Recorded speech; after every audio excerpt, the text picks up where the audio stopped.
আর fascist Hasina সরকার লুট করার জন্য বেছে নিয়েছিল ইসলামী ব্যাংকগুলোকে। বিভিন্ন ধরনের দালালে খপ্পর পড়ে সারা জীবনের পরিশ্রমের টাকাটাও হারান, যে আমাদের দূতাবাসগুলো প্রত্যাশিত ভূমিকা পালন করতে পারছেন না। এবার যখন আমি দোহাতে গেলাম, আমাদের প্রবাসী ভাই বোনদের সাথে মিলিত হলাম, একটা মিটিংয়ে, একটা কাজে গিয়েছিলাম, তারপর ওনাদের সাথে কথা বললাম। ওনারা দুঃখ করে বলল যে প্রবাসীরা সবচেয়ে বেশি পছন্দ করে ইসলামী ব্যাংকগুলোতে টাকা পাঠাতে। আর ফ্যাসিস্ট হাসিনা সরকার লুট করার জন্য বেছে নিয়েছিল ইসলামী ব্যাংকগুলোকে। 6টা ইসলামী ব্যাংক থেকে আপনারা জানেন হাজার হাজার কোটি টাকা পাচার করেছে তাদের প্রিয় বিজনেস গ্রুপ। এবং তারা আমাকে বললো যে আমরা যখন ইসলামী ব্যাংকগুলোতে আমরা যখন একটা চেক দিই, চেক পর্যন্ত অনার করতে পারে না। বাংলাদেশে সবচেয়ে শক্তিশালী ছিল ইসলামী ব্যাংক সহ অন্যান্য ইসলামী ধারার ব্যাংকগুলো। এই ব্যাংকগুলোকে টার্গেট করে দুর্বল করে দেওয়া হয়েছিল। আপনারা জানেন যে আমাদের অর্থমন্ত্রী কয়েকদিন আগে ঘোষণা দিয়েছেন এই ব্যাংকগুলোকে চাঙ্গা করার জন্য বিভিন্ন পদক্ষেপ নেওয়া হয়েছে।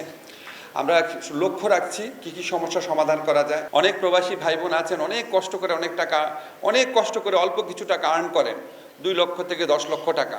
তবে দেশে ফিরে আসার পর বিভিন্ন ধরনের দালালে খপ্পর পড়ে সারা জীবনের পরিশ্রমের টাকাটাও হারান। কোনো একটা ফ্ল্যাট কিনতে গিয়ে ঠকে যান, জমি কিনতে গিয়ে ঠকে যান, ভুয়া ব্যবসাতে ইনভেস্ট করতে গিয়ে ঠকে যান। ওনাদের ইন্টিগ্রেশনের যে প্রবলেম এটা আমার কাছে থার্ড প্রবলেম মনে হয়েছে। ইন্টিগ্রেশনের প্রবলেম সলভ করার জন্য আমরা প্রবাসী কল্যাণ ব্যাংকের মাধ্যমে কাজ করব। আমরা দরকার হলে আমাদের এখানে যে গ্রামীণ আছে বা ব্র্যাক আছে ওনাদের সাথে আমরা কথা বলছি, ওনাদের মাধ্যমে আমরা ইন্টিগ্রেশনটা একটা খুব ভালো জায়গায় নিয়ে আসার চেষ্টা করব। একদম আমার নিজের ছোটোবেলা থেকে বিচিত্রা প্রবাস থেকে যখন পড়তাম তখন থেকে জানি যে আমাদের দূতাবাসগুলো প্রত্যাশিত ভূমিকা পালন করতে পারছেন না।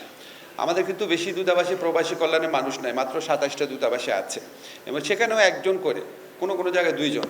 এই কাজটা প্রধানত পররাষ্ট্র মন্ত্রণালয়ের।